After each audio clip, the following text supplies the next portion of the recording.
Hello everyone, welcome to CashcroftTV. My name is Kalen Ashcroft. Thank you very much for watching this video on Guide to Legal History and Historians, where we will be covering all of the chapters of the Oxford Handbook of Legal History.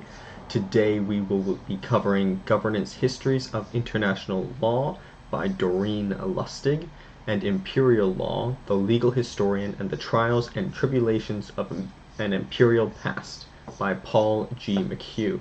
Normally I hold up the book, the Oxford Handbook of Legal History, edited by Marcus D. Dubber, but I actually left it at my office this week, so instead I'll compensate by suggesting two other books, which I think, at least in my style of reading, I prefer to read many books at the same time to create synergies between them. I know there are some uni-focused readers, but that's not my style, so nonetheless, I finally got a copy volume 2 of the Gulag Archipelago. I had the first volume from my father's library, so I had to track down a matching edition when I got to the second. This is a personal perennial library version, so it was a little difficult to find, but the price wasn't too bad because it's an older copy. But I personally very much dislike non-matching volumes, and it's an absolutely fascinating piece of work. I know a few people have actually read it. It's quite long, but there's so many. Every time I pick up the book, there's a different little story or a different little piece of advice that one finds, so it's very, very great read. And then also Don Quixote by Cervantes, which is one of those books. Also, I saw this article, many books that many people know but have never read, and this is, in fact, I don't know anyone else who's read Don Quixote, but it's absolutely, absolutely fantastic. I think that as much as you're watching this, I think it's very valuable that you're enhancing your knowledge, at least in this case, in the legal field or legal history field, but there's many others, but nonetheless, the lessons in Don Quixote, I don't think anyone could really learn from non-fiction. So, yeah, so nonetheless, it's absolutely fantastic. But yeah, hope you read it. So without further ado, these are also two relatively longer sections, at least, and then they're very condensed content-wise, so I'm going to go through and hopefully not speak too quick, but if you need to, hopefully you have some kind of function where you can slow down the speaking speed, and as well, if you're very ambitious, you could even speed it up to you. But nonetheless, these are all, once again, these do not need to be watched in order. That is the Guide to Legal History and Historians, as each chapter is sort of dedicated to a different purpose. These two chapters happen to fall in Traditions, Tracing Legal History, and nonetheless I create these in the style of Plutarch's Lives as well, just as reading many books creates more through the synergies, I believe, in the style of Plutarch's Lives. By comparing two individuals, one can learn more about rather than the mere sum of parts. So in the end, we will also have a comparison between Doreen Lustig and Paul G. Mchugh, and before each chapter I've also created brief biographies too, which I hope you might enjoy as well. So without further ado, we will begin with Governance Histories of International Law by Doreen Lustig, because she comes first in the order of the Oxford Handbook of Legal History.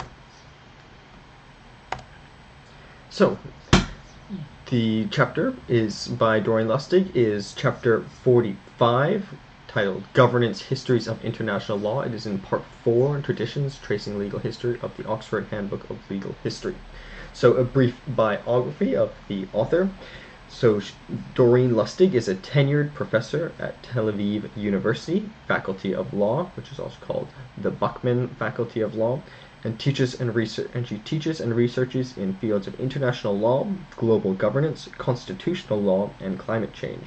She earned her Doctor of Judicial Sciences, her JSD, and her LLM, Master of Law, from New York University Law School in, as you may guess, New York, and she won the 2005 Hauser Research Scholar Fellowship and served as a former IILJ, Institute of International Law and Justice, scholar. She holds a bachelor degree, magna cum laude, and a Bachelor of Arts degree, a Bachelor of Law and LLB degree, which she received magna cum laude, and a BA, a Bachelor of Arts degree in Sociology and Anthropology from Tel Aviv University.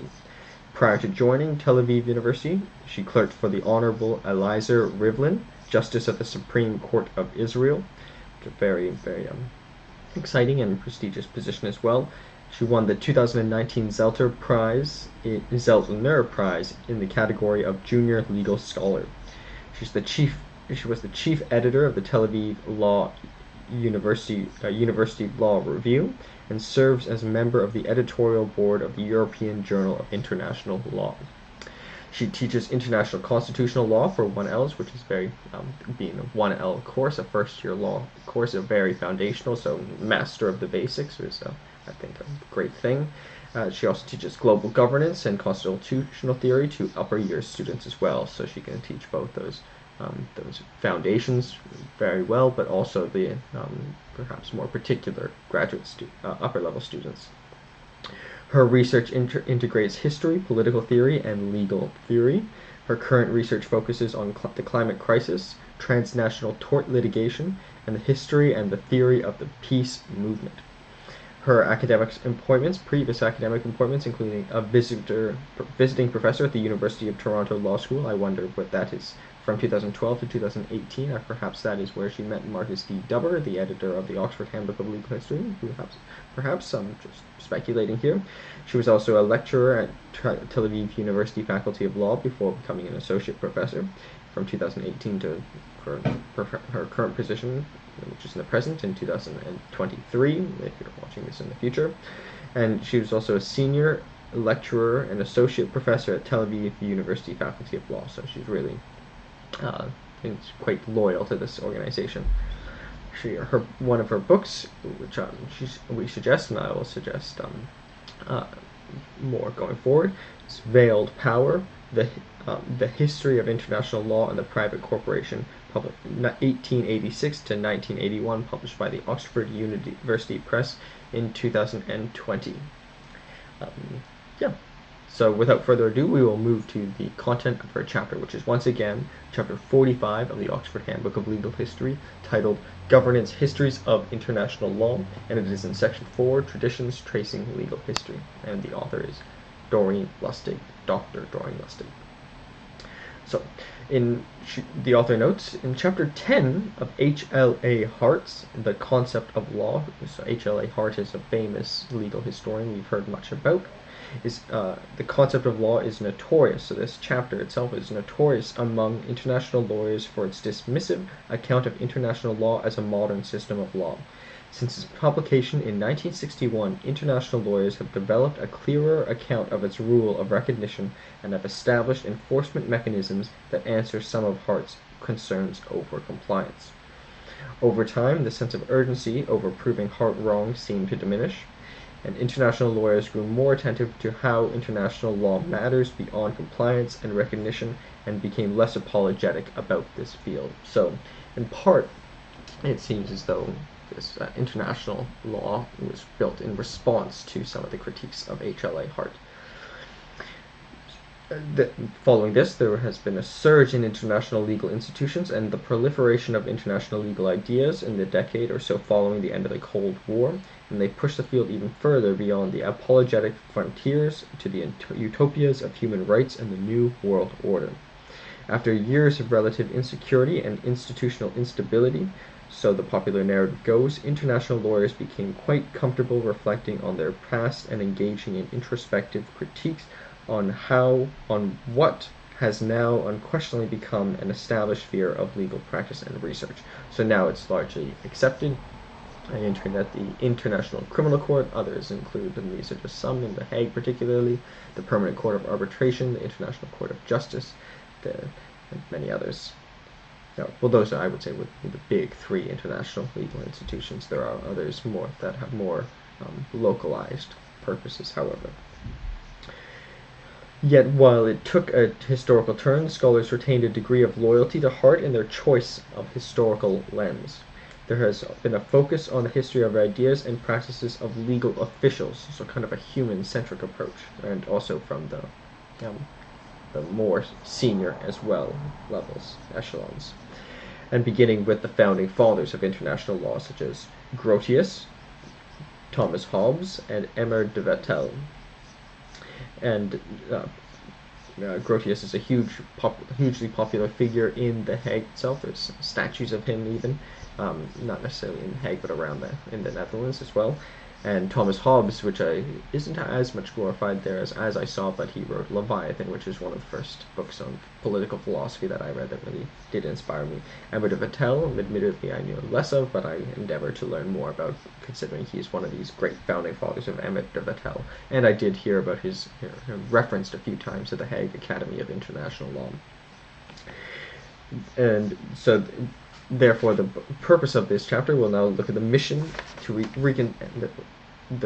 reconstruct the perspectives of international lawyers by studying their life's work, ideas, and contributions. And pardon me, that's how most people have approached international law. And in fact, that would probably be even how I would endeavor to go about doing it. Focus on a human-centric approach. And therefore, they drew inspiration from the visionary aspects of the field while confronting its civilizing, shadowy side. International lawyers was at once a dark and white knight, according to the author, or at least a white knight working for a dark prince. So, evidently not a Don Quixote, which would be just a white knight, absolutely. European jurists, with an occasional cameo appearance by American and jurists from other regions, carry the story's plot and exhaust its twists and turnings, according to Lauren Benton. So it's really a history of individuals, as currently written. The question is who the international lawyer is, and what his position of power means to our broader concept of international law. The author chose the word his. I would have used there, but not because but most probably were men, but nonetheless there were women too, and whether the history of ideas is the only approach relevant to the writing of international legal history, which I think is a definitive no. I think there's certainly other ways. Maybe the human-centric approach is the dominant one, perhaps, but it definitely isn't the only one. The chapter problematizes the Hardian perspective of international law's historiography and explores how it may compound a narrow understanding of international law that concentrates on states and their practices as the main actors of relevance to international law. Hereinafter we'll refer to as the statist bias. This chapter explores the potential of alternative perspectives, loosely termed governance, for the question of agency in the history of international law.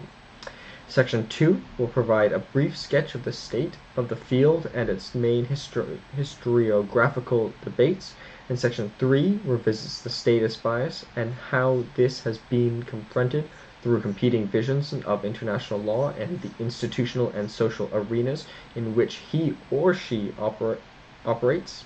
And Section 4 endeavors to unravel how these novel conceptions of agency correspond to key theoretical developments of the post-Cold War era. Drawing on the literature from these wide-ranging perspectives, this section argues for a broader scope of international legal history. So, a nice introduction, and so essentially there's this statist bias, but also this human-centric approach as manifested through Hart and those who followed him. But then there was kind of this backlash that many people wanted to move away from this, but nonetheless his legacy still exists. So therefore the author suggests alternatives, as we'll see, and a very nicely written structure. So moving to section 2, Towards Critical International Legal History, it is titled. The critical international legal history, according to the author, was first conceived as such by Marty Koskieniemi, in his 2001 book, The Gentle Civilizer of Nations, which explored the history of international law through the eyes of international lawyers. So once again, this human-centric approach, and once again, this civilizing, so this dark knight, or at least, as we called it, a white knight working for a dark prince, where there's kind of this almost imperial, as we'll see in the next chapter on imperial component to it. And they framed history of international law as history of ideas developed and practiced by international lawyers, and defined as a professional discipline shaped by a group of experts who share a political project. So therefore, not only is it led by these individuals, they tend to be more similar than they were different. This book also distinguished between different perspectives and visions of international legal project in different European jurisdictions, most prominently German, French, and English. So that is one clear benefit, though. There are nuances between, for example, German, French, and English, but for example, those are probably more similar than between those three and Indian law, for example, and concluded with a critical chapter on the American international law, so also addressing a little bit of the New World as well. It conveyed a plurality of international legal histories while sustaining their affiliations with national traditions. So there's kind of this national traditions feeding into the international law and beyond national sensibilities. One unified discipline whose members shared a vision and political sensibilities. The first source of commonality was institutional, also professionalization. There was also similarities in their professionalization arguments, and also they shared a Eurocentric outlook on the world outside Europe and the United States.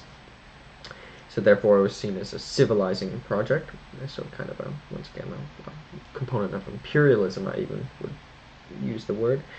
Kosciuszko himself considered the historical turn to be primarily a post-colonial one. So it's a colonial, once again, imperial movement, and many debates followed this, however. One debate was that of anachronism, how one should approach the history of ideas through the vernacular of the past, present, or both. So anachronism is kind of a question of which time period to use. And exposed the tension between the contextualist historiography, the Cambridge School, that is Cambridge University School, as you may guess, method for the history of ideas was also implemented, and the critical historiography in writing of international law, where contextualism versus critique, or not only the past, it is referred to, and also challenged the Eurocentric epistemology in international law, which could be considered called the third world approaches to international law. Going forward, she will use the abbreviation TWAIL, TWAIL, so that is third world approaches to international law critique, which is basically looking from the outside in, like non-Europe, looking from outside of Europe, looking into Europe. So kind of, I think there's a great book by Michael Doyle titled Empires, and he argues for the different ways of looking at empires. There's the metropolitan, there's the metropole, you look at the internal forces, exerting forces, and then there's also the periphery, where it's the outside imposing upon. So, for example, was Rome, for example, not his example, was Rome established as a result of the barbarians of the periphery, or the periphery kind of made barbarians in contrast to the metropole itself, being Rome. But nonetheless, that's another strategy. And they're also challenged to centrality of the interstate relations of sovereignty as the focal point for history of international law. So also moving away from the statist bias, and arguing for a broader terrain of concepts. Once again, the statist bias, moving away from the statist bias. And the third critique is probably the most puzzling, pardon me, and the least explored in literature thus far. And it is, unsurprisingly, this is the core concern which this chapter is devoted. So this is the third concern. What follows, the chapter draws attention to the further bias in the history of international law, which is the centrality of the history of ideas, and argues that studying of history of international law from a history of ideas perspective involves decisions on questions of agency that draw from theoretical predispositions on what international law is. So they kind of they built on different foundations. This methodological perspective provides an intriguing critical window into international lawyers' imagined legal world at a particular time and place. So there's anachronism again. Yet telling history of international law through the eyes of those who recognize nothing but states as relevant in their oeuvre, which means peace in French, could easily conflate between the historical perspective and the jurisprudential assumptions underpinning historical inquiry. Therefore, we'll look also at the fate of corporations, NGOs, minorities, and stateless persons. So, not just status, not just based on individuals, but completely different dimensions as well. Not just the periphery either. Therefore, not status, but not also human-centric. And also show the growth of international law was simultaneous with the League of Nations, United Nations, and the international human rights systems. This chapter highlights the relevance of the two particular facets of the Hardian perspective in our underlying understanding of the writings of the history of international law. First, to the scholar's underlying assumptions on the theory of law, and second, on the theory of law of agents whose work, ideas, and practices the scholar studies. So kind of not to dig too deep into heart, but really sort of completely turning over or completely providing alternative ways of looking at this as opposed to heart, yet not necessarily committed to a jurisprudential departure from positivism and its ramifications. Against this backdrop, to section 3, which explores a few alternatives that embody a broader understanding of international legal agency, and section 4, so the way this chapter is kind of written is that section 2 is actually section 3, which is kind of counterintuitive, but it's because the introduction takes up number 1. So it's sorry if this is a little bit confusing, but nonetheless, section that is actually technically section 4, and section 5 addresses the promise and risks of a governance perspective of the history of international law. So pardon me if some of this chapters got a little confusing there, but nonetheless, just follow along and we'll get to the end. So section 3 is titled The Mandarin Legality of Non-European Histories of International Law. So we may foreshadow, are we going to talk about Twale here? We shall see. In the historical study of international law in its non-European context, the work of Charles Henry Alexandrowicz, who lived from 1902 to 1975, so both world wars, in the late 1960s is a prominent precursor. David Armitage and Jennifer Pitts describe Alexandrowicz recognized international law's complicity with European imperial expansion and sought in history resources for a more egalitarian and less Eurocentric international order. So this individual perhaps was starting to lead a switch away from this imperialism. In an area of decolonization, he used history to unsettle unorthodox views that new states are faced and the fait accompli, to accomplish, on the existing international legal order and must accept in principles as they find them. So significantly sort of change the outlook here by moving away from this imperial-centric method. And scholars following Alexandrowicz's footsteps chose historical research to assert the political and legal claims of post-colonial states. So it is even used as a tool or as a reference to strengthen the non-European states, and not meant to repudiate international law, but to produce a universal vision of international law. More recently, Anthony Angi's Imperialism, Sovereignty, and the Making of International Law marked a turning point towards a foundational critique of the role of international law in facilitating and legitimatizing the exploitation of the global south through colonization. In the wake came a series of Twale. Once again, that's our third world perspectives. Histories such as Arnulf Becker-Lorca's work, for example, shows law emerged out of the interaction between Western and non-Western sovereigns. So it was built sort of from the periphery and from the metropole.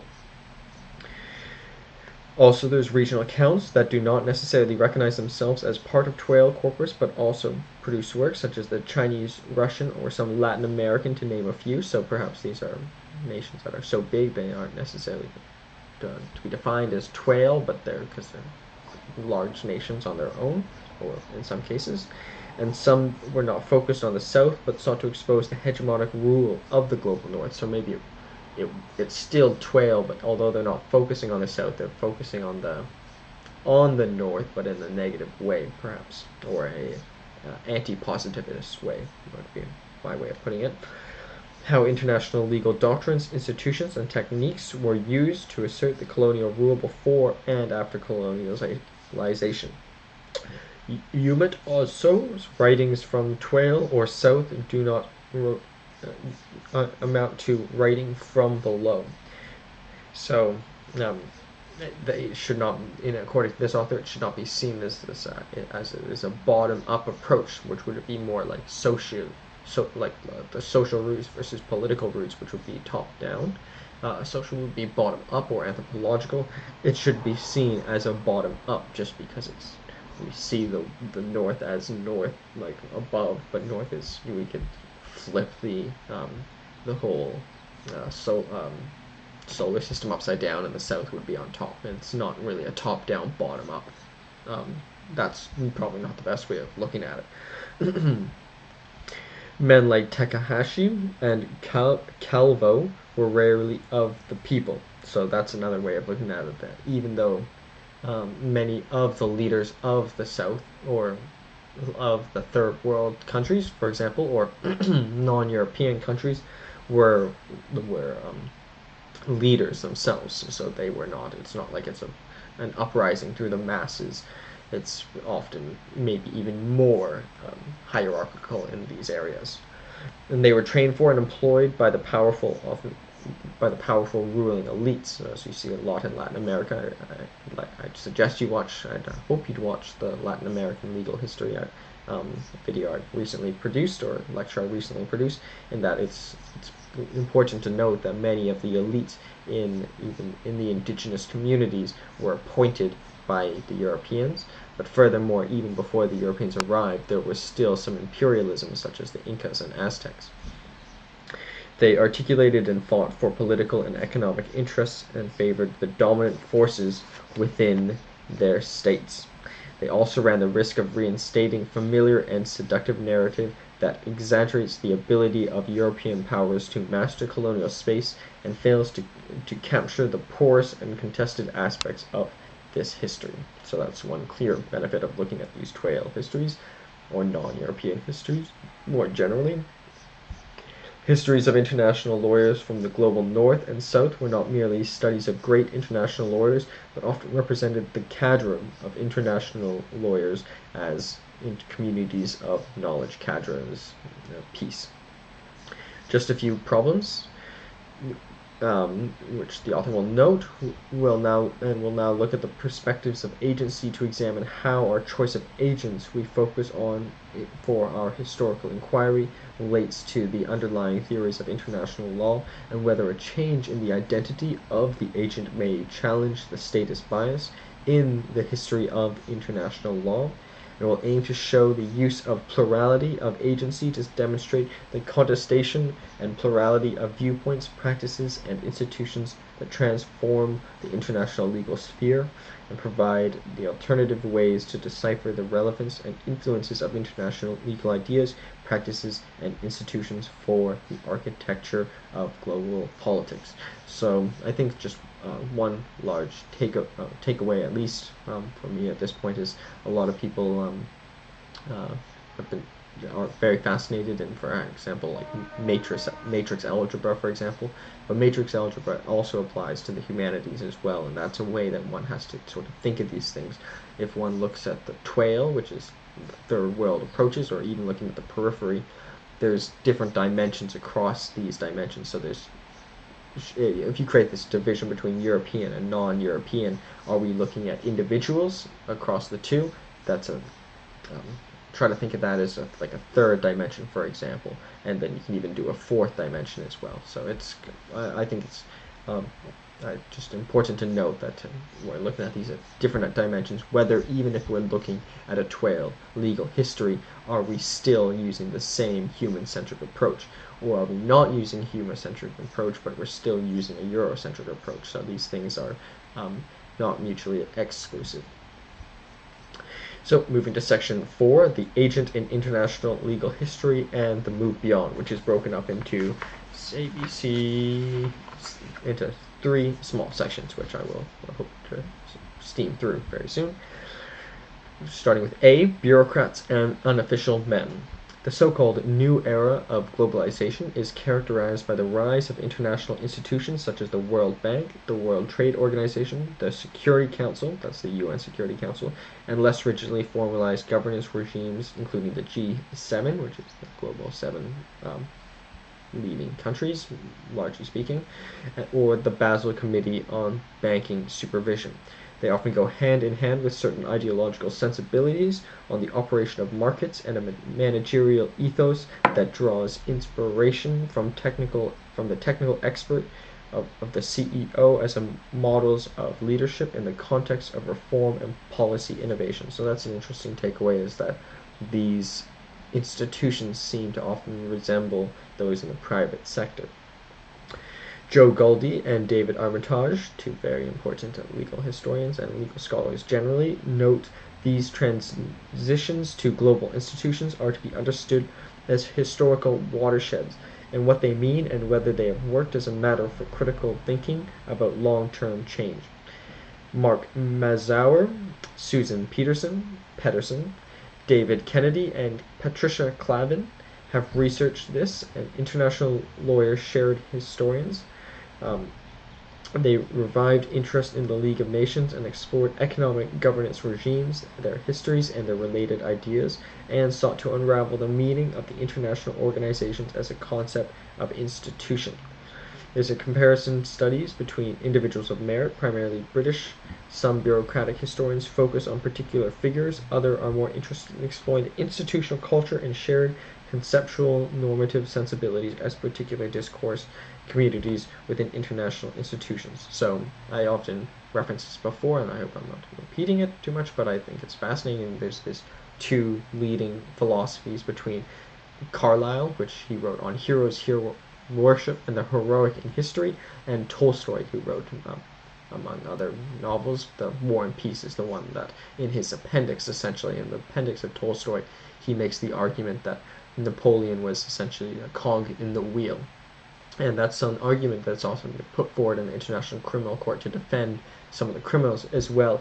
But this contrasts the argument of Carlyle on heroes, hero worship, and the heroic in history, who argues that it is in fact a few great individuals who in fact have led society. So these are two different approaches. It depends on sort of what you believe in, or to what degree you believe it. Should we in fact remain looking at the great individuals, or should we look more at the institutions, as sort of these new studies have sort of started approaching?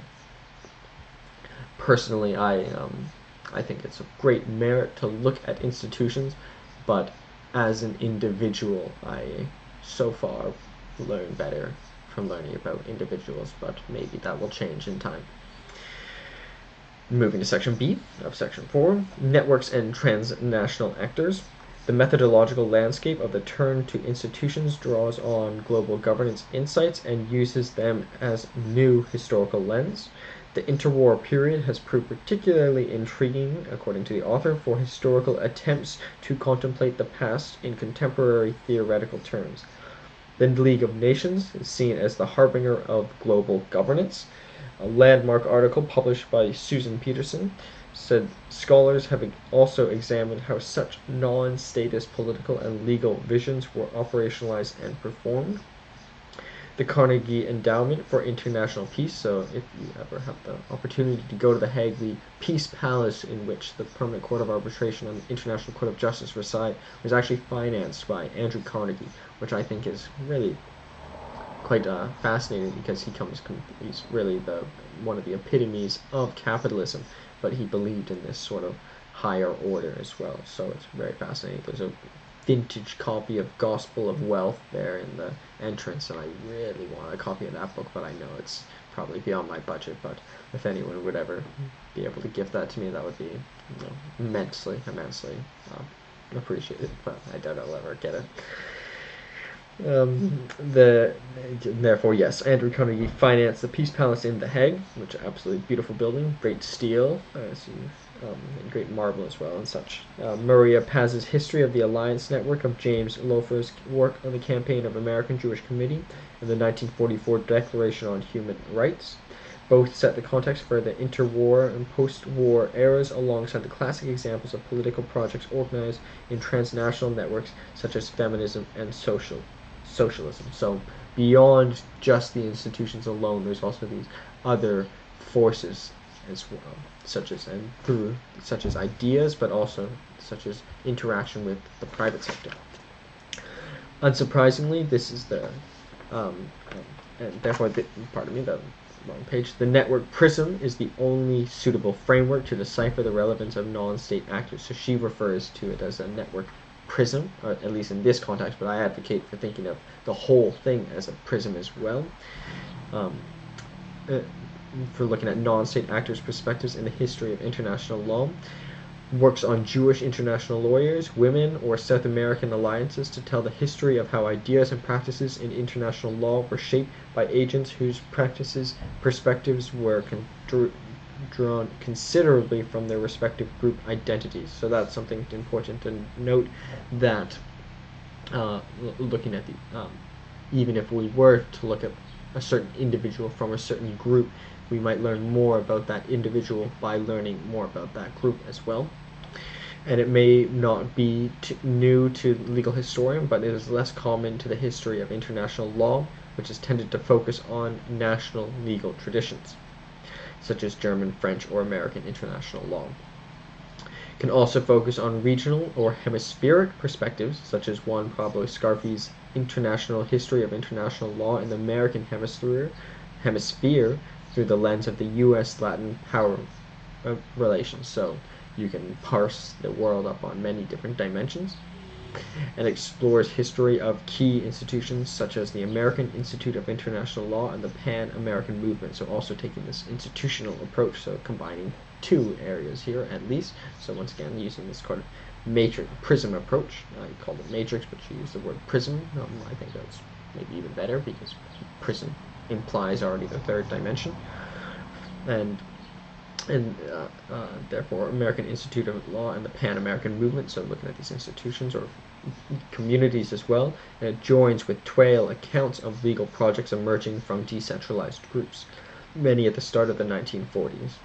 And it's hard to determine if some of these are noise or music, but despite these important challenges to the status position, it should be noted that the practice and organization of non-state actors does not necessarily undermine the status positions and could actually enhance their relevance. That's a very significant takeaway, so I hope you took note of, in that although these things are important to note on, it does not necessarily undermine the status position, but hopefully even enhances their relevance. Moving to section C of part 4, Economic Ideas, Institutions, and Actors. As noted by the author, the status bias of international law historiography does not simply manifest in a tendency to focus on interstate relations or state actors, but involves the endorsement of the status jurisprudential perspective on the study of international law. The problem seems particularly acute in the context of economic relations. A classic vantage point of the relationship can be found in the history of political economic concepts, such as free trade and the conjunction with ideas associated with a history of ideas of international law regarding states and political order. So once again, we don't necessarily need to look at institutions, but we can look at ideas. So we don't need to look at, for example, the Hudson Bay Company or the British East India Trading Company, but instead we could look at free trade as a whole, as a different dimension. But Anne Orford demonstrates to break from the status paradigm of telling such histories requires a shift in methodological gaze to a broader system of agents, such as the British colonial administrators, to the conversations beyond international lawyers alone, to include their exchange with political economists and the free trade ideologues. So it's not just the people in the corporation, but there's the whole community surrounding it as well.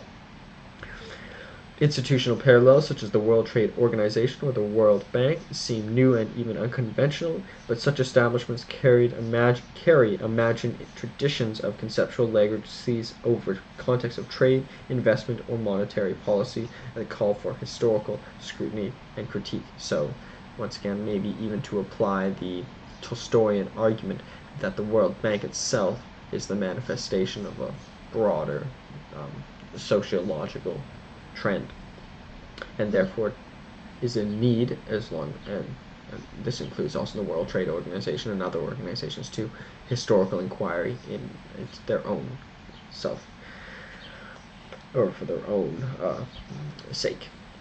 The work of Patricia Clavin looks into history of the League's economic and financial organization, which was the world's first intergovernmental organization devoted to the promotion of economic and monetary cooperation, that is with the League of Nations.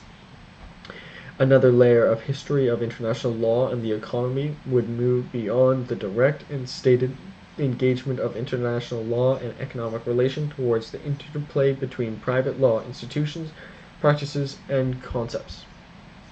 Marty Koskiniemi, as previously mentioned, highlighted the relevance of the historical accounts of the interplay between sovereignty and the property of the history of international law in a series of articles titled writing less attention, virtually no attention to private law relations that undergird the support state action and becomes visible only once analysis penetrates beyond the official statement or formal acts of government and diplomatic chancelleries. So look beyond that which was written by the government. One actor puzzlingly absent from the past of international law as we know it today is the private business corporation. So as I was alluded to, despite its success as a leading economic institution of the 20th century global economy, it is curiously absent from the international legal books until at least the 1970s. So if that's something that fascinates you, I think then the Hague Academy of International Law, it's divided into in the summer at least, there's public international law and private international law. So if you're interested in private international law, I suggest you go to the Hague Academy of International Law, and this is precisely what they'd be looking at. And also, it's very cool. So, for example, the Permanent Court of Arbitration, they used to do prominently arbitration between states, but it's becoming predominantly corporation to state. So, for example, if some, I don't know, mining company has some conflict with the state, I think it's pretty cool, fascinating cases to work on. But therefore, that you'd be missing half the coin if you were to only look at the governments. Possible alternatives to think of exploring the facilitative role of the international legal doctrines, ideas, and practices in constituting the transnational regulatory space in which private business corporations were able to cooperate and continue to do so. Insights are used in the study of global governance, prove particularly valuable in such historical inquiry that engage in interstate processes and regard them as relevant explanatory avenues for development of international law. For example, histories of administrative, constitutional, and international law together as interrelated fields provide a fruitful lens with which to move beyond the restrictions of an account of law as divorced from the public or national or international legal orders. So all these things have to be combined and looked at as a prism. These attempts to pierce the sovereign veil to international power relations and their influence on shaping international law could be conceived through international relations theoretical terms as institutionalist perspectives of the history of international law. They join more classical realist accounts of international legal histories that emphasize the relevance of power dynamics between the powerful and weaker states and draw particular attention to the hegemonic and counter-hegemonic forces. So this realist approach, there's many great scholars that discuss this, but the realist approach is basically that power is the cause of most outcomes. And I think should still not be neglected in this field as well. But it's not just the realist approach within states. The realist approach applies within corporations, within communities, within almost any other dimension that you can think of, or that I can think of, pardon me. Moving to section 5, titled Jurisprudential Anachronism and the Methodological Innovation.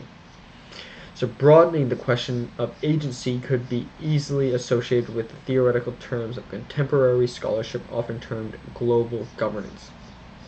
The innovative set of frameworks developed to think about the activities of international organizations, networks, hybrid public, so private actors, and private entities.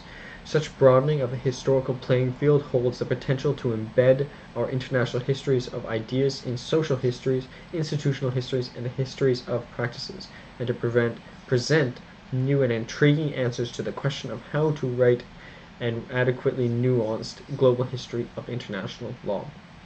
The interplay of what is recognized by lawyers as international law and aspects of life they ignore or exclude as irrelevant to its scope, such as economy, family, or political social life within a state, are pivotal to our understanding of the role and influence of international law throughout history.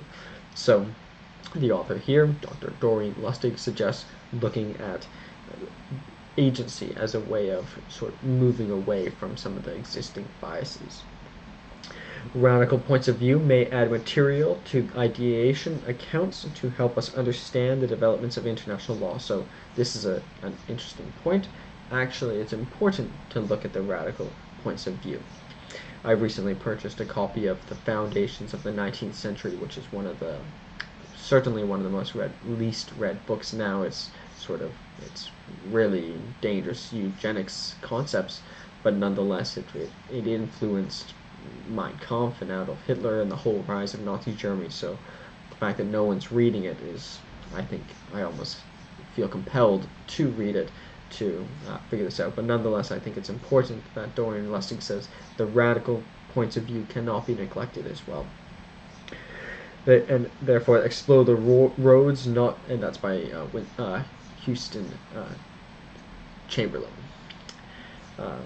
And explore the roads not taken or voices outside the chorus of great thinkers, institutionalized professionals, and high-ranking officials.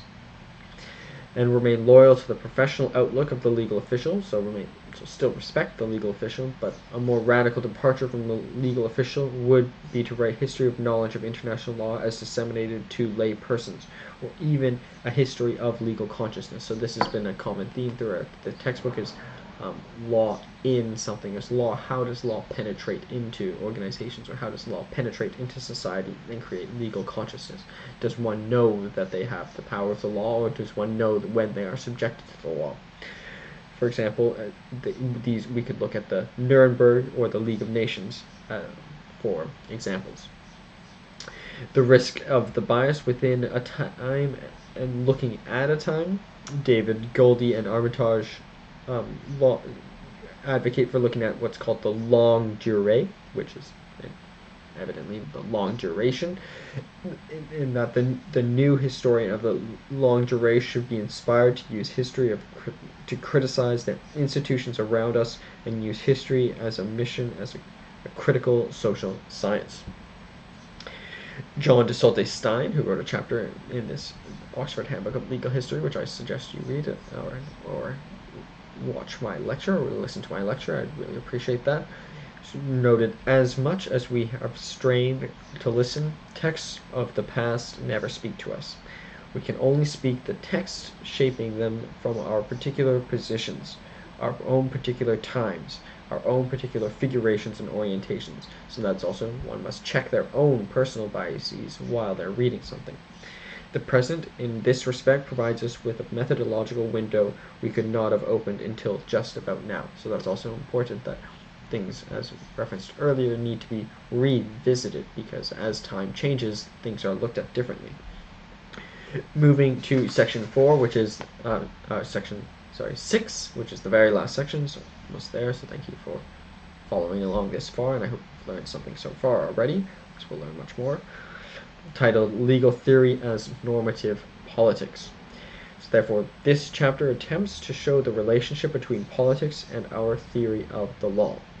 It shows how a Hardian approach to international legal history, the choice of a particular group of agents as the lens through which we analyze the history of international law, international lawyers, particularly elites in the Europe and global South, is directly linked to the status bias in the history of international law. But Benedict Kingsbury demonstrates legal theory is often chosen, consciously or not, to advance moral or political views. This is true not only for the subjects of a historical inquiry. Deciphering their theory of law would expose their normative and political inclinations, but also for those of us who study such histories. In a particularly memorable passage, Hart warned against the world governed by legal officials, writing, "A historical landscape laid open to differing voices and counter-hegemonic resistance, while complicating our understanding of histories, may helpfully usher us away from idealist accounts of the past and take us beyond the realist contention of an ongoing game between the powerful." So despite some of the criticism, Hart got, I think, at least in that last point, he's not definitively correct. and at least according to Doreen Lustig. But nonetheless, as Doreen Lustig wisely shows, all the good and the bad have to be looked at, and I think although maybe some of the areas have not been looked at sufficiently, nonetheless everything deserves attention. So we shall discuss quickly what the content of the slide, and we'll talk a bit more about Doreen later with the comparison with Paul G. Mchugh. So the position of Doreen Lustig: she is an associate professor at the Tel Aviv University Bookman Faculty of Law. Suggested readings include her book, Veiled Power, The History of International Law and the Private Corporation, from 1886 to 1981, published by the Oxford University Press in 2020. An article revisiting Solferino, The Myth and Its Histories in the Narrative of the International Laws of War, published in the International Laws and Visible Frames, the editors Bianchi and Moshe, published by also the Oxford University Press in 2021. Her research interests and teaching include international law, constitutional law to 1L students, global governance and constitutional theory, integration of history, political theory and legal theory, climate crisis, transnational tort litigation, and history and the theory of the peace movement. In terms of images, we have in the bottom right Tel Aviv University, where she received both her Bachelor of Arts and her LLB, her Bachelor of Law. In the top right, we have New York University, where she received her Master of Law, her LLM, and her JSD, her Doctor of Judicial Sciences. In the top left, we have Tel Aviv University once again, where she is currently a professor at the Buckman Faculty of Law. Moving to the three quotes I've supplied here. The first quote: "The international lawyer was at once a dark and white knight, or at least a white knight working for a dark prince. The exposition of this critical component, the role of the international lawyers in the establishment of hegemonic rule, exploitation, and suffering, positioned them closer to the source of power." Second quote: "This chapter problematizes the Hardian perspective in international law's historiography and explores how it may compound a narrow understanding of international law that concentrates states and their practices as the main actors of relevance to international law, hereinafter referred to in the text, the status bias." Third and last quote: A hospitable landscape laid open to differing voices and counter-hegemonic resistance while complicating our understanding of histories may helpfully usher us away from the idealist accounts of the past and take us beyond the realist contention of an ongoing game between the powerful. So, this, once again, her chapter is in section 4 of the Oxford Handbook of Legal History, edited by Marcus D. Dubber and Christopher Tomlins, and it is chapter 45, titled Governance Histories of International Law. So I think this is also, so far, the one that's most focused on international law, and it's something that I've become very passionate about, so I greatly appreciate Doreen Lustig for writing this very eye-opening chapter. In fact, I've met many scholars in the international legal field, and hers really did expand that which I know and learned, so I really appreciate it. Then, yes, we will now move to the chapter by Paul G. Mchugh, and we will discuss Doreen Lustig a bit more in the comparison in the style of Plutarch's Lives. So, this chapter by Paul G. Mchugh is in the Oxford Handbook of Legal Histories, section 4, Traditions Tracing Legal History. It is chapter 46, titled Imperial Law, the Legal History, and the Trials and Tribulations of an Imperial Past. So I think this is also the one that is most focused on imperial law, so I think it's very fitting that international law and imperial law come right next to each other, because I think there's a lot of overlap. And the author is Paul G. Mchugh. So without further ado, we'll discuss briefly his biography before moving to the content of his chapter. So Paul G. Mchugh is a professor emeritus of law and legal history at the University of Cambridge Faculty of Law. He's a fellow at Sydney Sussex College, and since 1988, which I think is one of the most intriguing colleges to me, because that's where Oliver Cromwell went. He received his Bachelor of Law with honors, first class, from the Victoria University of Wellington in New Zealand. He received his LLM, Master of Law, with the thesis The Management of Native Lands in Canada and New Zealand, a comparison, from the University of Saskatchewan. Saskatchewan, in Saskatoon, Canada, my country of birth, and he received his PhD from Cantab, which is also abbreviation for Cambridge, in 1988, where he was awarded the York Prize in 1989 for his extensive publications in the field of common law, Aboriginal rights, constitutional, imperial, and colonial history, and historiography. He's been cited by courts, most recently and prominently the New Zealand's foreshore and seabed controversy, which has lasted from 2003 till the present. He's also in Takamura vs. Clark in 2011, which is a New Zealand Court of Appeal case 587, and Ross River Dena Council v. the AG, Attorney General, in Canada in 2012 in the YKSC, which is the Yukon Supreme Court. And that's their fourth case that year. And he was also a leading expert witness for the defendants in the Uruwera 4 trial in 2012, which is billed as New Zealand's most expensive criminal trial, so lots of practice experience too. He's working on a new multi-volume project titled Albion Scepter, Office and Prerogative in the Constitutional Culture of the Early Modern British Empire, which looks into the imperial prerogative and its deployment in a variety of historical and geographical settings, and the presuppositions of office by which the British authorities constituted lawfulness at home and abroad. He has extensive presentations and public lectures in the UK and abroad, including Canada and New Zealand especially, and he's also been included in many practitioners' workshops. Some suggested readings: he has 4 books, which I will name here, and then the Aboriginal Rights of New Zealand, Maori at Common Law, Tu Wari Wanga Awanuiarangi, Wahakane, published in Wahakatane, New Zealand in 2012. The next book, Aboriginal Title, The Modern Jurisprudence of Tribal Land Rights, published by the Oxford University Press in 2011. And Aboriginal Societies and the Common Law, published by the Oxford University Press in 2004.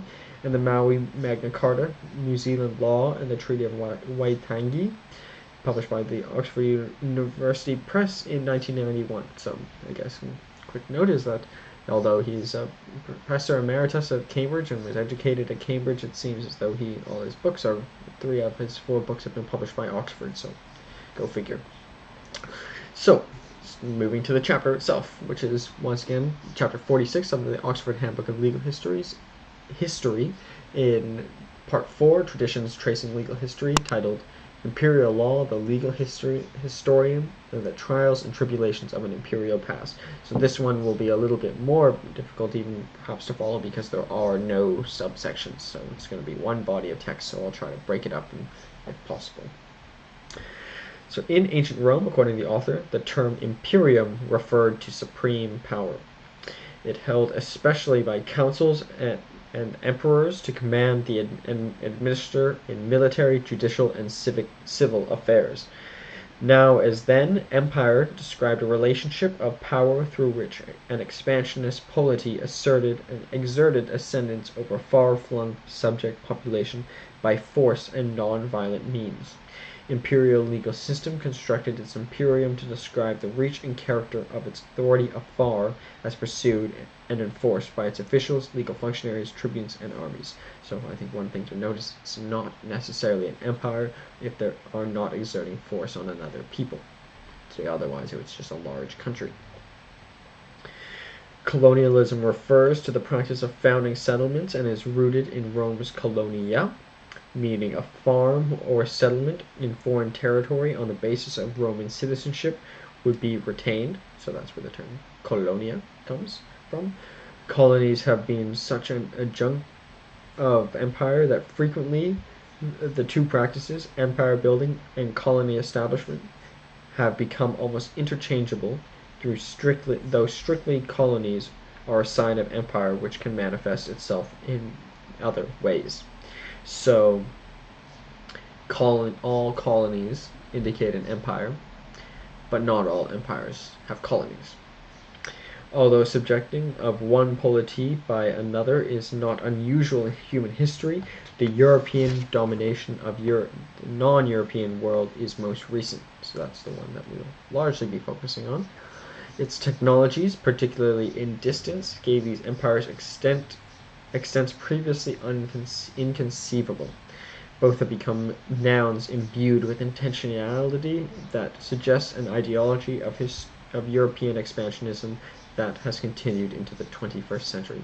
So anyone that might know me knows that I'm a huge fan of ancient Greece and ancient Rome as well, but in ancient Greece and the history of the Peloponnesian War, it's amazing that there's these city-states which are now just short drives away, or fighting each other, and the whole function like whole countries, and they would never even fathom going to the New World. Whereas by the time the European colonization of the New World, they were traveling massive distances that even the greatest seafarers in the time of Thucydides, and I've now just started, I finished Thucydides' History of the Peloponnesian War, started reading the Histories by Herodotus.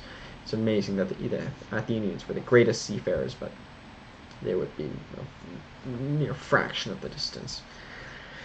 The term imperial law does not hold any distinctive meaning, but supposes historical practices emanating from imperialist polity that were systematic, juridical, and inscribing a relation of ascendance and subjection.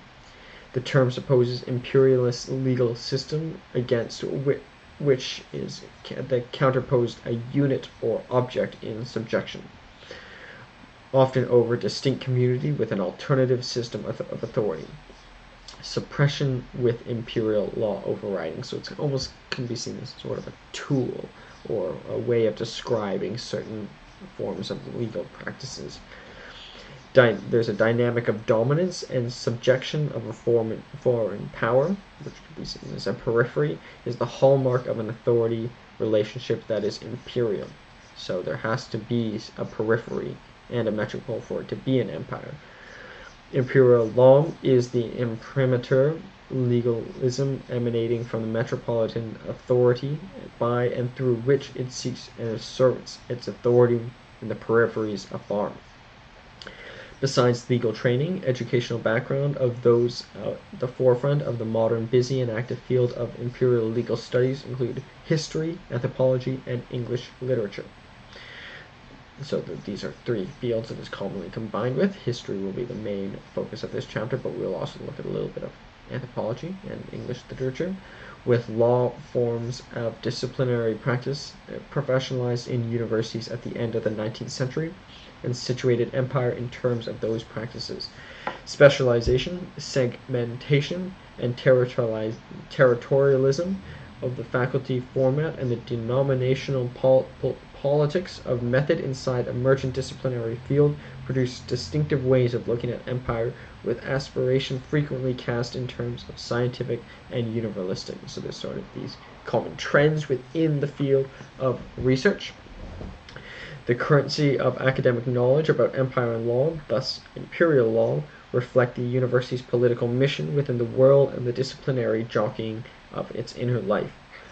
Ambition of the university formed an easy and unforced alliance with the reorganization and professionalizing of legal services as both forms expanded and rebranded during the 19th century. Commodification of legal knowledge and practice opened a gap between law and history, and now professed ostensibly distinct forms of knowledge and method. Law turned Landelian. Landel was one of the earliest, if not the earliest, professors of law at Harvard, or one of the earliest who really changed it but made it very doctrinal. And the history, so this is according to the author, law turned Landelian and history became Rankian.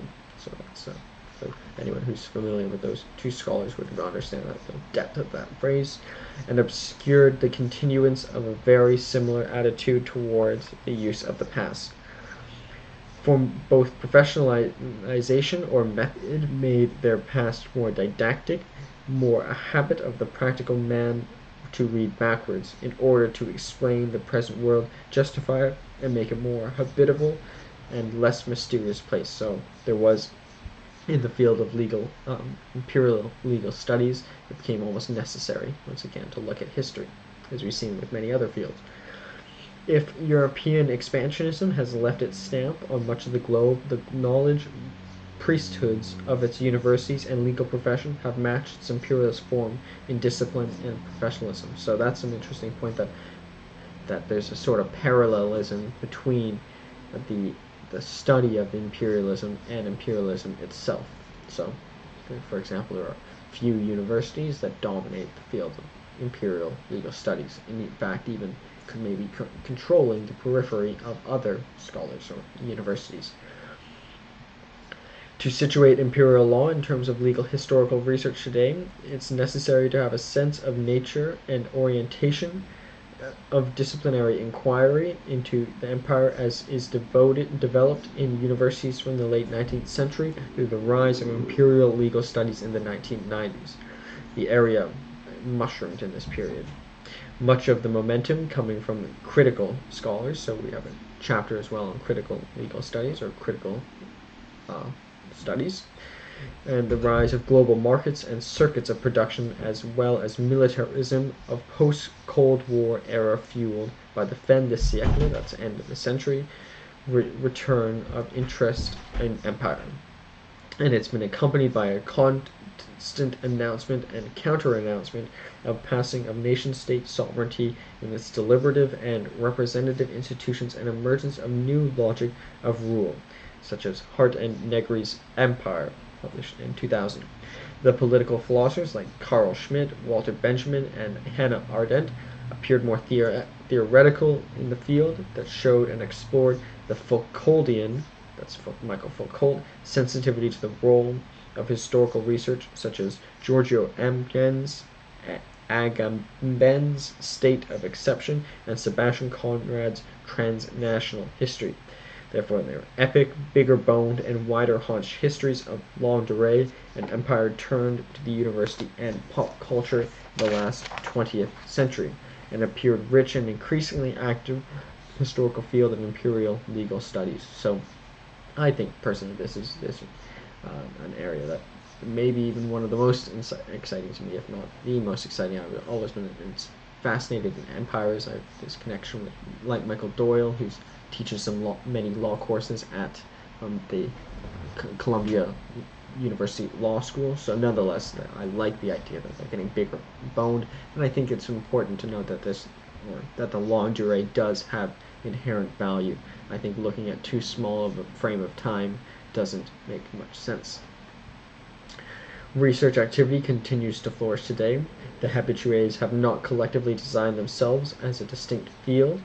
They've not bothered to ponder this point, nor collectively pinned interdisciplinary tag to the activity, nor have they bothered to ponder this point, and the outcome has rather than been an entry point to this scholarship. So unlike other areas, it hasn't really gone as disciplinary as we saw, for example, law and society, which is connect with almost every other field. Much could also fall into fields such as legal pluralism, history of political thought, post-colonial studies, but such slotting largely irrelevant to such a multifarious research. So that may be, according to Paul G. Mchugh, the reason is that since it is already inherently so multifarious, it would make sense to make it connected to one specific thing, like imperial law and politics. All imperial law probably implies politics, so you don't need to say politics at the exclusion of post-colonial studies, for example. And it can be said that current historical legal research into imperial law can only be described generally in terms of the fixating and largely left behind. The old-style imperial legal studies were largely steered by what might be termed historiography of reception. Older approach with its origins in the late 19th century European imperial practice, legalism, the method, profession, and education, and mission statement of the university. Historiography of reception saw legalism as legalism of empire, its institutions and doctrines as chief ideological export, and the liberal nation state its spawn. So there's sort of this once again imperial parallelism within academia. And reception took a national turn to regenerate in post-war rhetoric of decolonization and universal human rights and national civil rights. So once again, or not once again, for the first time, that perhaps imperialism is studied more in the wake of the movement away from imperialism. So as there's more perhaps international law or more universal human rights, there's more of a necessity of studying imperial law, because how did these things come about? They came from republics. For example, the Roman Empire came from a republic, and it became an empire with Julius Caesar crossing the Rubicon, but also through instituting laws. The historiography rendered histories of imperial law inherently institutional and or doctrinal, which, though affected by particularities of time, place, and culture, rendered past by reference to constitutional arrangements and agenda to imperial possession turned liberal nation state. So often we have a chapter on doctrinal legal history. It's often seen as sort of a negative thing, but I think, at least from a learning perspective, it's easier to learn doctrine, but it's important to be able to move beyond it.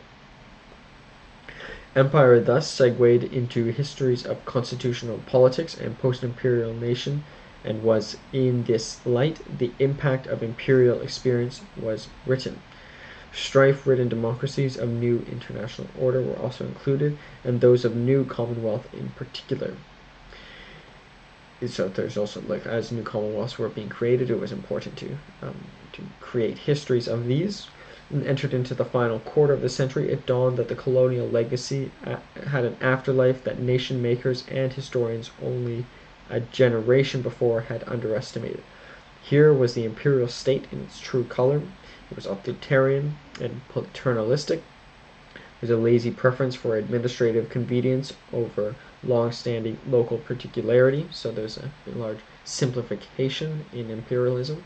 Reception thus has a sequence: celebration of empire as a promise of liberal and democratic nationhood committed to diversity and equality, then as polity afflicted by colonial legacy in the crippled institutions of government, such as Africa and Asia, or the crippling legacy of their future, which is those topics such as race and indigenous peoples.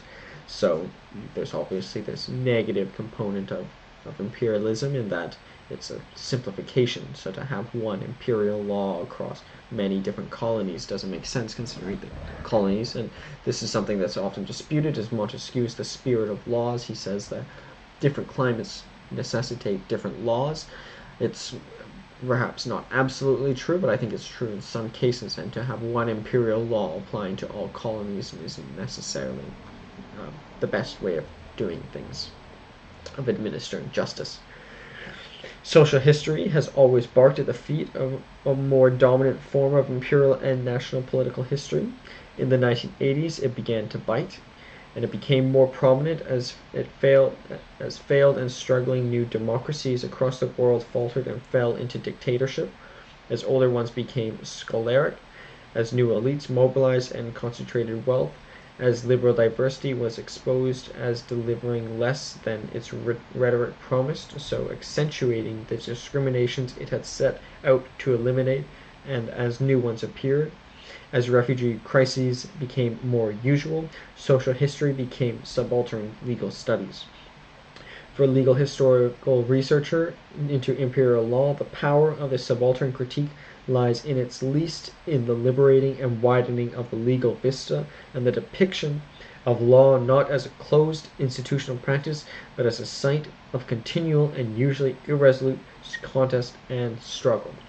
So a huge area of social history within imperial law, but I don't think, as noted earlier, it wouldn't make sense to say for example, or a person is a scholar of imperial and social imperial law, because social law is in all elements, as is the political. But nonetheless, a huge area of scholarship that cannot be neglected. The new style of imperial legal studies shed historiography of reception's fixation upon imperial law is inherently imperative, without also discarding the interest in institutional culture and its generation of legal meaning.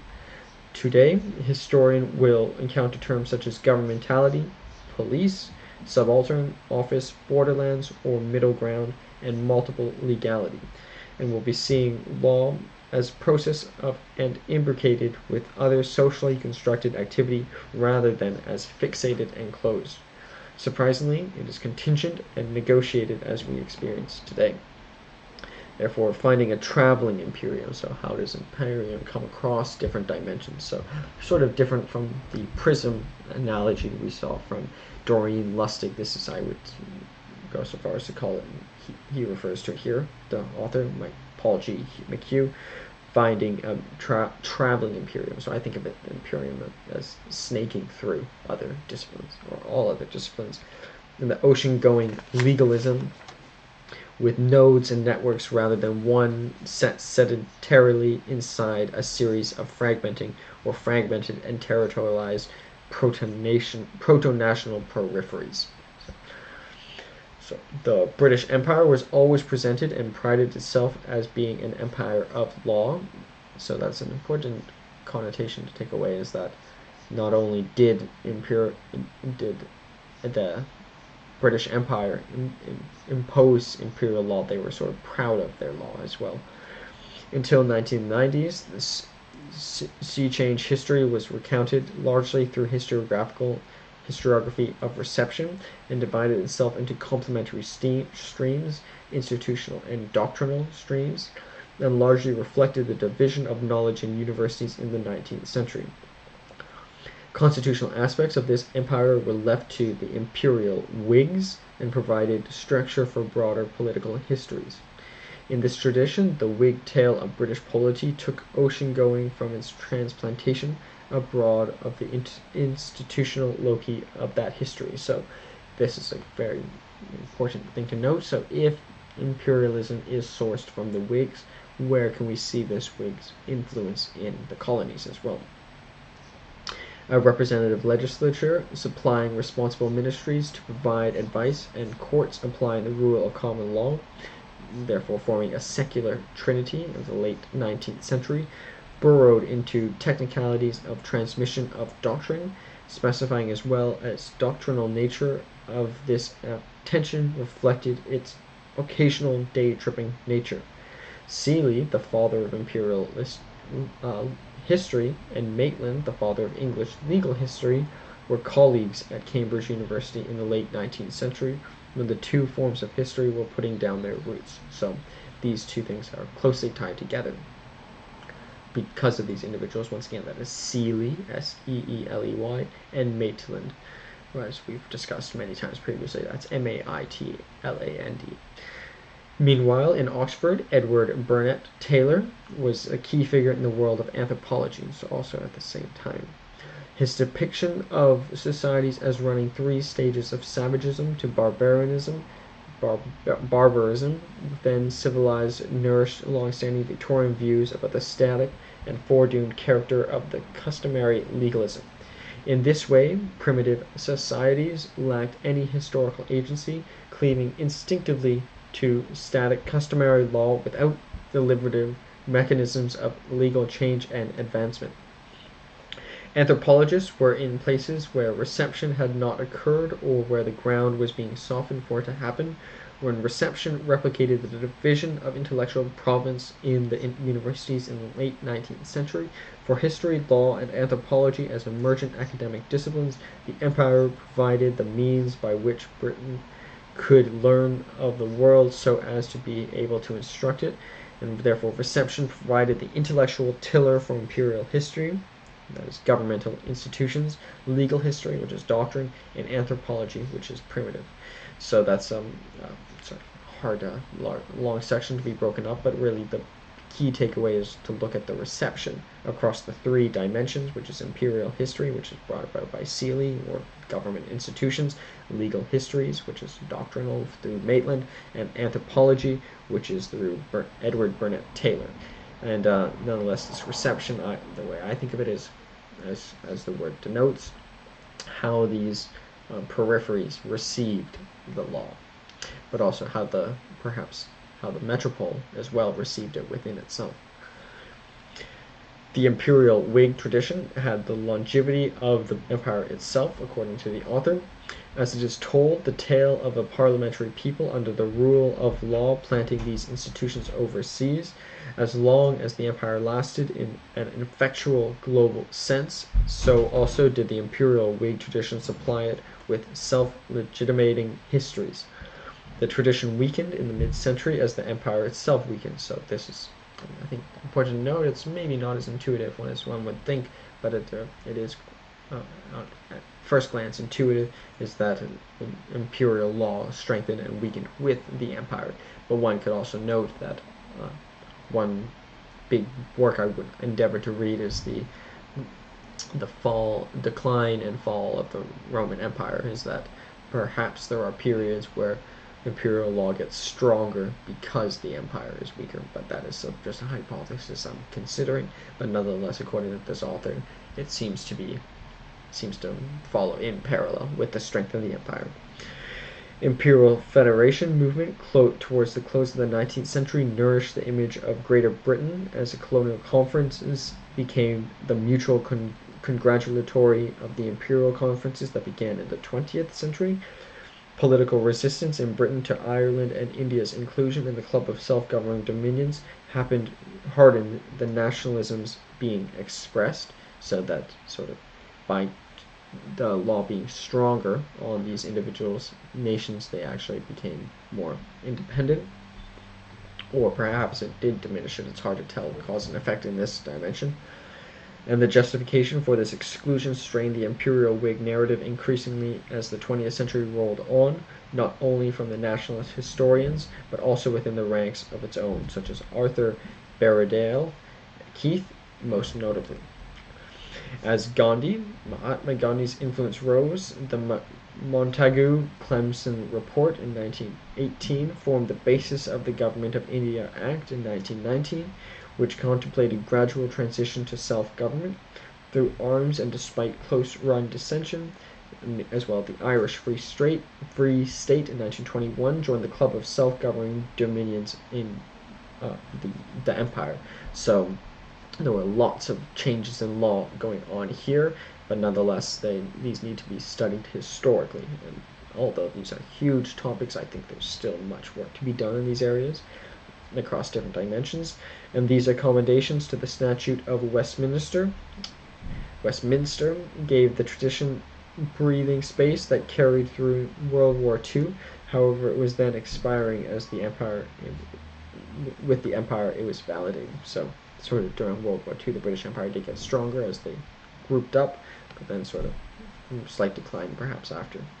Meanwhile, at the beginning of the 20th century, English legal history was still the pursuit of a small band of English and American scholars with a heavy doctrinal approach, aiming to assist the sourcing positive legal authority and practical skills of the lawyer Maitland. And Maitland was the guru of this group, though always in a class of his own. In turning his attention fleetingly to imperial law, his Reed lecture in 1901 raised what he saw as a different, more preoccupying and perplexing reception question: the failure of civil law to root in English soil. So that's a very fascinating question. Why was it that England came across with common law, whereas the rest of Europe was civil law? Imperial examples were a handful of imperial feudatories, such as Virginia, Maryland, Rupert's Land, Bombay, and the Blackstone and James Kent and John Marshall had taken straight to the Pacific. So there started this implantation of law. The Crown Charter, with its invocation, and the imperial space, both governed and owned by the sovereign. The Norman yoke revealed by the founding fathers that fused imperium and dominion. It's called the Norman yoke, in that even at the earliest times of England, there was sort of the Normans were in control. So there's this imperium even within the metropole, even from its start. And even one could say, as we can say that, for example, some of the city-states in ancient Greece, they were small enough that they did even have peripheries and could be seen as independent countries. I think the same could be said of Britain. and it's sort of maybe an extension of this Norman yoke. The Crown Charter and its invocation of the imperial space, both governed and owned by the sovereign, and the legal treaties were Maitland's insignia and the unity of common law. He seemingly lauded the hundred legislature of the empire produced, little more or less building on that foundation of the common law, on the rock that was not submerged. Yet he spoke in a rueful realization that these legislatures were also causing permanent submergence in his much-loved imperial rock. As typical of Maitland, the past held the seed of its future, but it was never one to be presumed will be sown or germinate. So it's sort of looking at history for the sake of looking at history, but I think there are key takeaways nonetheless. In the 3 volumes Select Essays of Anglo-American Legal History, which were written between 1907 and 1909, were an American initiative. 2, and to a lesser extent the third of these essays in the collection, have since become classics in the history of imperial law. Those by Paul Range, who lived from 1869 to 1923, who was legal educated, but with a PhD and later a professor of political science. St. George Leakin Siusat, who lived from 1878 to 1960, then a young historian, and Charles McLean Andrews, who lived from 1863 to 1943, who was a historian. And generally, however, the compilation kept to the Anglo prevention of private law topics like law, merchant, insurance, corporations, and negotiable instruments. Historiographical style and interest in sources was essentially positivist, and one sees the manly and practical ethos of the legal historicism and conjunction of pedagogic mission and unthreatening fraternal comparativism. Public law, for the most part, was avoided, however, so that's interesting because my thought would have been that imperial law would be more associated with public law, but it's more private law. But at the end of on the old regime in the French Republic by Alexis de Tocqueville, he notes that the civil law is an extension of the master of the empire law. So I can see that. A stronger empire would have a stronger civil law, and that's not civil laws, the European civil law, but that's civil law as opposed to criminal law. Pardon me? Get up.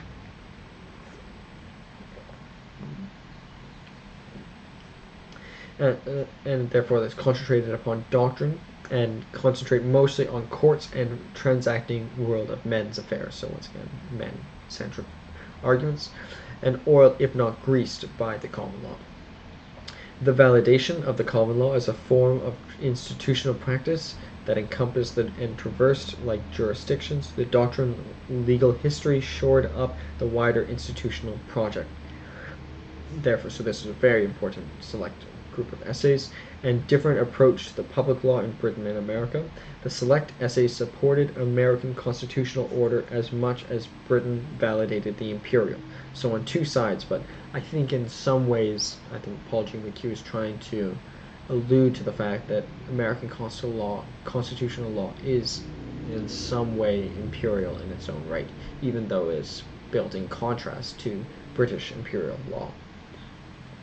Britain's new queen, after 60 years, lasted until the last year of the new century, and the jockeying of lords in common and supremacy in Parliament, and the Labour Party rising after the shock from the Tate Vale in 1901, so right at the turn of the 1899 to 1901, there was a huge shift in the United Kingdom, or Britain at the time, and the American We the People, set by Frederick Jackson Turner in 1893, famously set the frontier as elemental driving force of American history, behind institutions, behind constitutional forms and modifications, and lie the vital forces that call these organs into life and shape them to meet changing conditions. In the pre-Depression period, Frederick Jackson Turner's historical generative, the enterprise of activity of its people, meshed with the laissez-faire constitutionalism of the Supreme Court during the Lochner era. So the Lochner era, as we've discussed many times, particularly in the American legal history, is that there's a period of to what extent do the courts have control in the lives of the people. The Supreme Court interpreted the 14th Amendment, a substantive due process clause to strike down state legislation. Oliver Wendell Holmes' brief and famous dissents, the Lochner and Adkins in 1925, may be seen not as differing in principle so much as to the degree to which the people had empowered jurisdictional interpretation. So this Lochner era, once again, I think he's alluding to, is that there's sort of an imperialism within the United States, and maybe it wasn't large enough to have a periphery, but maybe, for example, it could be seen across a different dimension that, for example, DC would be the metropole, and then the other cities further from it would be the periphery, or certain states could be culminate, like the first 13 states perhaps were the metropole, and then the newer states following that could be viewed as the periphery. Franklin Jameson's The American Revolution, considered as a social movement, published in 1925, saw the revolution as a social phenomenon that was leveling in its nature and reordered the status of peoples, the land, industry, and commerce. And the year before, the McIlvaine Pulitzer Prize winning The American Revolution, A Constitutional Interpretation in 1924, described the revolution as a clash of constitutional ideas and stressed the ways in which American colonists saw the British after 1963 as interfering with the constitutional rights of Englishmen. One might instance the mood that was American legal realism, the sociological jurisprudence of Roscoe Pound in the early 20th century, and the philosophy of John Dewey. Therefore, the paradox long noted, the imperialistic character of American expansionism was built upon anti-imperial stance. So that's paradoxical in that the United States was imperial because of their imperial expansionism is built upon their anti-imperial stance. Similar in other rebellious and non-rebellious parts of the empire as well. And not so much all roads lead to Rome, but all roads leading to it, according to the author. The historical compass of imperial legal studies, separated in international and municipal law. Holdsworth's History of Laws of England treated imperial law as a distinct area in which the legal consequence of international law was a matter of British election. The historical compass of imperial legal studies is broad as well as long, aerial as well as micro-reception has long faded as a predominant concern, though many of its insights its historians offered into administrative history and office remain. The interest in the historical culture of legal authority as opposed to the subaltern one of resistance of the sociology of the pursuit of ascendant. And there's a continuous equally in ordinary lives of functionaries as heroics of peak officials. So once again, there's the experience of the lay person experiencing the law, but also of the leading officials. So similar dimensions as alluded to by Doreen Lustig in international law. The historical compass of imperial legal studies, separated in international and municipal law, is noted. So although we see many parallels between international law and imperial law, there's also imperial law also encompasses municipal law. The term governmentality has been used to describe the emergence of the idea during the 18th century of humans as forming a kind of natural collectivity of living beings, population having its own characteristics unlike those shaping individual wills. Populations not understood by specific knowledge and governed through techniques attuned to their condition.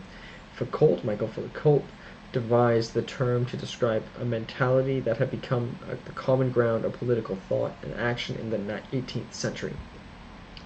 The art of government, Foucault argued, was an ensemble formed by the institutions, procedures, analysis, and reflections, the calculations and tactics that allow the exercise of the very specific, albeit complex, form of power. And increasingly through the 19th century, populations became a site of knowledge and field of rising and intensifying regulation, and concerned more with than law. And it sees as a key part of the suite of technological strategies by which rationalizations occur, Governmentality describes the constructing, contesting, and managing of judicial spaces through networks, authorities, groups, individuals, and institutions. So this term governmentality is sort of, I think of it kind of dissecting the government itself, so looking at all these dimensions, looking at the sum of many parts, and this therefore applied this to imperial law by using some Foucault. Christopher Tomlins, one of the editors of the Oxford Handbook of Legal Histories, famous book, Freedom Bound, Law, Labor, and Civic Identity in Colonizing English America from 1580 to 1865, applies this freedom across nearly 3 centuries and argues law drew from many sources, Roman, natural, and common. For Tomlins, no such thing as imperial law, so much as a decentered and heterogeneous pool of legal sources that equip Anglo-American expansionism and subjection with a key technology, one that had functionality on either side of the revolution infrastructure. And other historians, Holzbosch and Builder, have shown similarly. So, once again, the key point is that the whole United States experience cannot be summed up in imperial legal history, although it did play one role. The first developing nation was also an empire. Alexander Hamilton notes in the Federalist Papers, which I've been very grateful to read, and at the start states, the fate of an empire in many respects the most interesting in the world is in the hands of the creators, and the authors look at state formation rather than mere state form. So that is, to put context on that quote, he's saying, the fate of an empire in many respects the most interesting in the world was in the hands of the creator. So when he and John Jay and James Madison were writing Federalist Papers, they saw that they were creating an empire, which was a very, very important task. And Blackstone noted the police and the maintenance of and due regulation of domestic order. So there's also huge importance of police in establishing an empire. And the relation between law and police is fraught between autonomy and heteronomy, in the Anglophone tradition far from distinct. In Benton and Ford's Rage for Order is the manual for imperial legal studies today, and the British legal imperialism of the late 18th century and early 19th century in terms of pursuit of imperial order, and implicitly reflects the miscibility of law and police within the primary material in different ways, but both as historical studies into imperial law. Tomlins, Benton, and Ford show why reception historiography lost its currency, and they search for positivist institutionalized insignia or promise of law's presence. It does not address the historical questions current today that have arisen from the nature of our hindsight and the modern world of globalization and interconnectedness. So, almost there. Pardon me. There's one of the longest chapters, or at least most dense chapters in the textbook. But we're almost there. We're almost through my notes. Historian of imperial law must also historicize the nature of law and legal method in the constituting of politics of time and place. Places, plural as well. Part of history through which changing conception of the province of law affects political practices and vice versa. Per Martin Laughlin, we may understand law as a means of conducting politics when understood to be grounded in custom, as the instrument of politics when understood as commands issued by the state, or as restraining politics when law is understood as having institutionalized fundamental right principles of justice with which norms must cohere to the law. So there's two ways of looking at it, in that law facilitates politics, or law also restricts it, and that's sort of a legacy of Montesquieu, where the judicial branch I just finished, the spirit of law, the judicial branch is distinctly separate from the executive and legislative.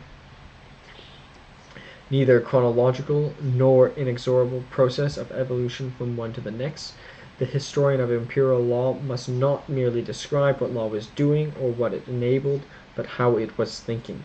The British Crown routinely issued charters and instruments to facilitate the governance of its subjects abroad, but this was never something the monarch and ministers felt obliged to do.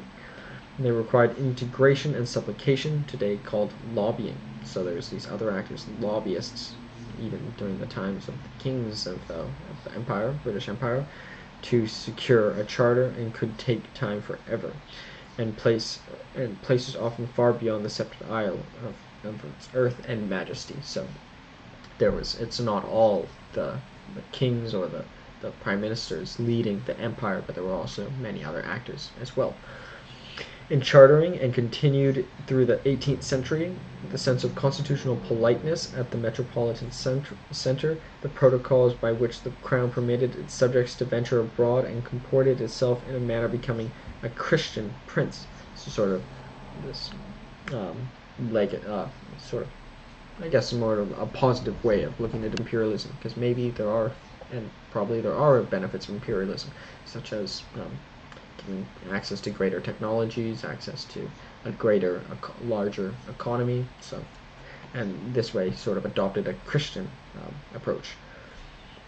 The comportment was a matter of election, the monarch displaying the dignitas regalis of supreme prerogative to its subjects and to other Christian princes. So there was also this kind of almost maybe perhaps competition between which Christian princes, who is more Christian, who is more moral. The civility of the polity became the language by which Burke counseled caution in the imperial parliaments legislating for the 13 colonies, and by which he condemned the East India Company's rule.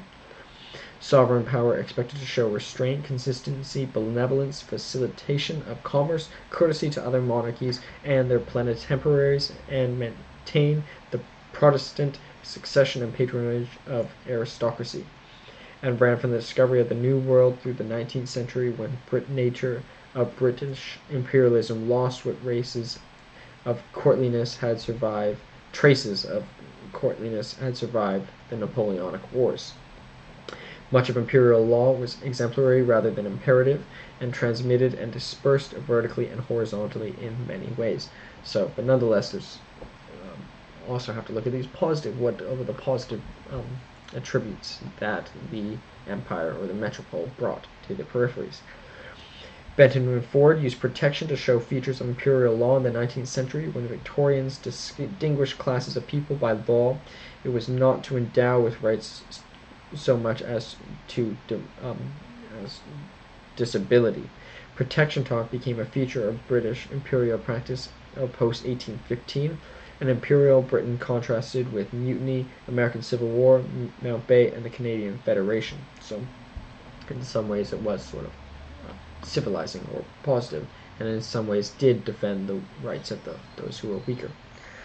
Historians like Tomlins, editor of the Oxford Handbook of Legal History and professor currently at Berkeley School of Law, in his book Labor and Civic Identity, and Benton and Ford in Pursuit of Imperial Order, have described an imperial legalism that was essentially iterative, improvisational, heterogeneous, mobile, hierarchical, and transhemispheric, while capable of highly localized effects and particularities. Imperial law might be a vast resource frantically on the treadmills of its own search for order, according to Benton and Ford, a way of drawing upon juridical forms of occupation to justify expansionism, according to Fitzmaurice, a resource deployed opportunistically rather than coherently against the land prerogative and discretion of office, according to Hickford, the means of indicating at home a murderous colonial governor, according to Costello, an inquiry into the nature of customary law to build knowledge for the pursuit of colonial governmentality, according to Montana, or persistently present in less noticed pockets of what becomes national constitutional life, according to Hosbosch and Bilder. And therefore, as rose the governmentality of the colonial states, as so fragmented and shattered the indigenous, the vernacular imperial constitution less the site for this activity than a resource on which its agency drew to legitimate ascendance. Therefore, imperial law can be seen not as a thing or finished product, according to the author, but as an activity. This allows the historian to look into the culture of imperial authority in sources like commissions of inquiry, the endless petitioning of colonial governors, communication across political communities, travelogues, denominational jostling, the organizing of the legal profession in particular places, treaty making with indigenous peoples, the legal situating of religious minority communities. Therefore, this legal tradition, this legal culture within empire, sedentary or seagoing, at center or periphery, was in constant pursuit of order. Its governmentality, largely the many and varied forms of office, with all the hierarchy and circuitry that these required and the disputation they generated. Therefore, imperial law was actively so multiple as to be at once ramshackle and rampaging. So, beautiful conclusion by Paul G. Mchugh, and very fascinating. It's something I've always been fascinated in empires, and I think he really gets a really great, phenomenal grasp of the area of scholarship and all the different dimensions. And so, nonetheless, we will quickly go through the content of the slide, and then we will go into the comparison between Paul G. Mchugh and Doreen Lustig. So, Paul G. Mchugh, his position is a Professor Emeritus of Law and Legal History in Sydney Sussex College, Cambridge University, Faculty of Law. Once again, I know Sydney Sussex College is that of Oliver Cromwell, which is, I think, a pretty divisive figure. In terms of suggested readings, he has 4 books published. Firstly, The Aboriginal Rights of the New Zealand Maori at Common Law, Te Wariwan Nanga o Awara Nuiarangi, published in Wakatani in 2012. Next book, Aboriginal title, The Modern Jurisprudence of Tribal Land Rights, published by the Oxford University Press in 2011. Next book, Aboriginal Societies and the Common Law, published by the Oxford University Press in 2004. And fourth book, The Maori Magna Carta, New Zealand Law and the Treaty of Waitangi, published by the Oxford University Press in 1991. So I think another lecture I advise you to watch is the Latin American, Indigenous legal history in New Zealand and Australia, which I think a lot of parallels could be seen between Paul G. Mchugh's work and those in that chapter. His research interests include common law, Aboriginal rights, constitutional, imperial, and colonial history, and historiography. In terms of the logos, we have Victoria University of Wellington, where he received his Bachelor of Law with honors in first class. To the bottom left, we have the University of Saskatchewan, where he received his Master of Law, his LLM. The top right, we have Cambridge University, where he received his PhD. And the top left, we have also from the Cambridge University, Sydney Sussex College, where he's affiliated with. In terms of the 3 quotes, first quote, we have, "The imperial legal system constructed its imperium to describe the reach and character of its authority afar as pursued and enforced by its officials, legal functionaries, tribunes, and armies." Second quote, "Although the subjecting of one polity by another is not unusual in human history, the European domination over the non-European world is the most recent." Third and last quote, "This legal culture within empire, sedentary or seagoing, at center or periphery, was in constant pursuit of order. Its governmentality, largely the many and varied forms of office, with all the hierarchy and circuitry of these required, and the disputation they generated, imperial law was actively so multiple as to be at once ramshackle and rampaging." So I think that's a very profound way of putting it. So once again, his chapter is chapter 46 of the Oxford Handbook of Legal History, titled Imperial Law, the Legal Historian, and the Trials and Tribulations of an Imperial Past. It is in part 4, titled Traditions Tracing Legal History, and the author is Dr. Paul G. Mchugh. So for a comparison between these 2 authors and the style of Plutarch's Lives, to perhaps learn a bit more about these 2 individuals and their respective works. So Doreen Lustig, she has a Bachelor of Law and Bachelor's in Sociology and Anthropology from Tel Aviv University, and a Master of Law and a Doctor of Judicial Sciences from New York University Law School. Paul G. Mchugh has a Bachelor of Law with honors from first class from Victoria University in Wellington, New Zealand, a Master of Law from the University of Saskatchewan, and a PhD from Cambridge and Sydney Sussex College. So the differences here, well, they both have a Bachelor of Law. Doreen Lustig does have an extra bachelor's degree. She also studies sociology and anthropology, whereas Paul G. Mchugh has more so only done these sort of through extension through his other areas. So they both have a Bachelor of Laws. They both have an LLM. However, Doreen Lustig did her LLM at NYU, at the same institution she did her JSD, her Doctor of Judicial Sciences, whereas Paul G. Mchugh did his LLM at University of Saskatchewan and then his PhD at Cambridge, so different institutions. So Paul G. Mchugh has gone to 3 different institutions, whereas Doreen Lustig has been educated at 2 institutions. However, Doreen Lustig teaches at a different institution. Oh, no, pardon me, she teaches at Television University, so she's affiliated with 2 institutions. Paul G. Mchugh is affiliated with 3 institutions, but nonetheless, it doesn't in any way cause any sort of superiority or anything like that. Nonetheless, Doreen Lustig has also been trained in Israel and the United States, which are 2 very drastically different countries, whereas Paul G. Mchugh has been trained in New Zealand, Canada, and the United Kingdom, which, while geographically very dispersed, they are all part of the Commonwealth, so they are, I guess, more similar than one could say for the differences between Israel and the United States, so perhaps more diverse in terms of Doreen Lustig.